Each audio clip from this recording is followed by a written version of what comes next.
कालच 2025 मधील पहिला सण आपण सगळ्यांनी अगदी आनंदाने साजरा केला. तो म्हणजे मकर संक्रांत. आणि तुम्हाला देखील सर्वांना मकर संक्रांतीच्या हार्दिक शुभेच्छा.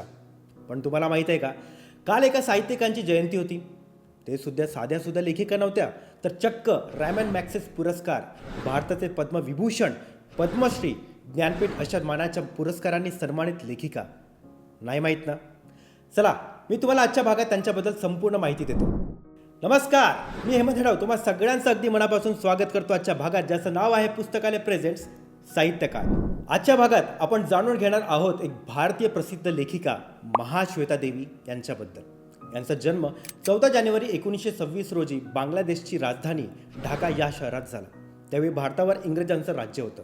त्यांचे वडील मनीष घटक देखील बंगाली भाषेतील एक भारतीय कवी आणि कादंबरीकार होते.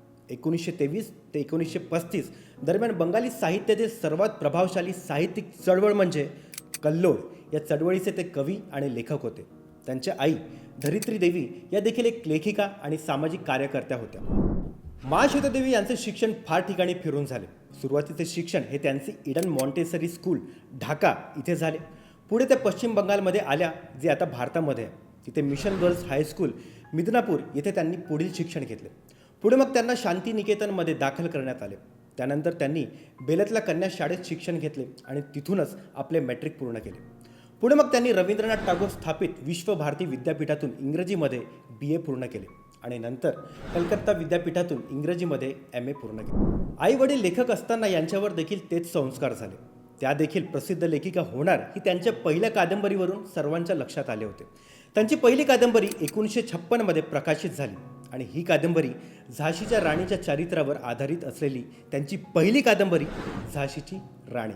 या कादंबरीच्या लिखाणासाठी त्या स्वतः झाशीला जाऊन राहिल्या होत्या आणि तेथील स्थानिक लोकांकडून माहिती गोळा केली होती. आदिवासी, दलित, उपेक्षित नागरिकांच्या, त्यातच प्रामुख्याने महिलांवर त्यांनी आपले लक्ष केंद्रित केले. त्या वर्षानुवर्षे पश्चिम बंगाल, बिहार, मध्य प्रदेश, छत्तीसगड येथील आदिवासी गावांमध्ये राहिल्या. तिथे राहून त्यांच्याशी मैत्री करून त्यांनी त्यांच्याकडून बऱ्याच गोष्टी शिकून घेतल्या. त्यांचा संघर्ष आणि त्याग त्यांच्या कादंबरीमधून त्यांनी प्रत्येक वेळी मांडला आहे.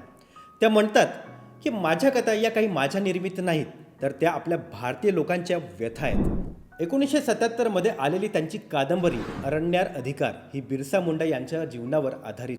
लेखिका आणि समाजसेविका म्हणून त्या प्रसिद्ध होत्याच, पण वैयक्तिक जीवन त्यांचे खडतर होते. 27 फेब्रुवारी 1947 रोजी त्यांनी प्रसिद्ध नाटककार बिनोद भट्टाचार्य यांच्याशी लग्न केलं. 1948 मध्ये त्यांना एक मुलगा देखील झाला, नबरुण भट्टाचार्य. हे देखील भारतातील लेखक, अभिनेता आणि नाटककार होते. पुढे त्यांचा घटस्फोट झाला आणि 1962 मध्ये त्यांनी लेखक असित गुप्ता यांच्याशी लग्न केलं. 1976 मध्ये असित गुप्ता यांच्याशी असलेले त्यांचे संबंध देखील संपुष्टात आले. पुढे मग त्यांच्या आयुष्याचा प्रवास एकटीचा होता, पण त्यांची लेखणी मात्र त्यांच्या शेवटपर्यंत त्यांच्यासोबत होती. महाश्वेता देवी यांनी त्यांच्या संपूर्ण आयुष्यात 100हून अधिक कादंबऱ्या आणि 20हून अधिक कथासंग्रह लिहिले.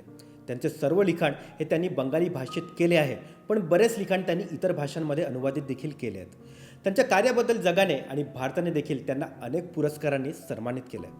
1979 मध्ये साहित्य अकादमी पुरस्कार, 1986 मध्ये त्यांच्या सामाजिक कार्यासाठी त्यांना पद्मश्री देण्यात आले, 1996 मध्ये ज्ञानपीठ पुरस्कार, 1997 मध्ये रॅमन मॅक्सेस पुरस्कार, 2006 मध्ये पद्मविभूषण, 2010 मध्ये यशवंतराव चव्हाण राष्ट्रीय पुरस्कार, 2011 मध्ये बंगविभूषण आणि या व्यतिरिक्त देखील बऱ्याच पुरस्कारांवर त्यांनी आपले नाव कोरले आहे.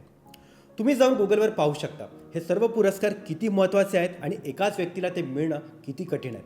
आणि हो, गुगलवरनं आठवलं, 14 जानेवारी 2018 रोजी गुगलने स्वतः त्यांच्या 92व्या जयंतीनिमित्त त्यांचा फोटोज डूडल टाकून त्यांना सन्मानित केला होता. झाशीची राणी, mother of 1084, breast stories, Aranya Adhikar, imaginary maps, Agnigarbha, Chotti Munda and his arrow, after Kurukshetra, Jungle ke Dawedar. त्यांचं सर्व लिखाण हे ऑनलाईन उपलब्ध आहे. मी जर सांगत बसलो ना तर उद्याचा दिवस उजाडेल इतकं त्यांचं लेखन आहे. तर त्यांचं लिखाण तुम्ही ऑनलाईन पाहून घ्या. त्यांचं बऱ्याच लिखाणाचे चित्रपट देखील झाले आहेत, ते देखील तुम्ही पाहू शकता. 23 जुलै 2016 रोजी महाश्वेता देवी यांना हृदयविकाराचा मोठा झटका आला आणि त्यांना रुग्णालयात दाखल करण्यात आले. परंतु आजाराशी झुंजत असताना 28 जुलै 2016 रोजी त्यांचे निधन झाले. त्यांच्या जाण्याने भारताचा एक साहित्यिक हरपला नक्की. भारताने एक महान लेखिका आणि बंगालने एक गौरवशाली आई गमावली असे म्हणत बंगालच्या मुख्यमंत्री ममता बॅनर्जी यांनी दुःख व्यक्त केलं. तर पंतप्रधान नरेंद्र मोदी यांनी देखील दुःख व्यक्त केलं होतं. तर मंडळी, कसा वाटला आजचा भाग? याआधी कधी विचार केला होतात का आपण ज्या दिवशी मकर संक्रांत साजरी करतो त्या दिवशी भारतात एक मोठी साहित्य निर्माती जन्माला आली होती? यापुढे नक्की लक्षात ठेवा. चला वळूयात आजच्या प्रश्नाकडे. आजचा प्रश्न आहे, महाश्वेता देवी यांनी लिहिलेली पहिली कादंबरी कोणती? या प्रश्नाचं उत्तर खाली कमेंट बॉक्स ओपन आहे, तिथे द्यायचं आहे. सोबतच आजचा भाग कसा वाटला हे देखील सांगायचं आहे. आणि सबस्क्राईब, लाईक, शेअर करायला तर अजिबात विसरू नका. चला भेटूया पुढच्या भागात. तोपर्यंत काही ना काही वाचत राहा, कारण वाचाल तर वाचाल.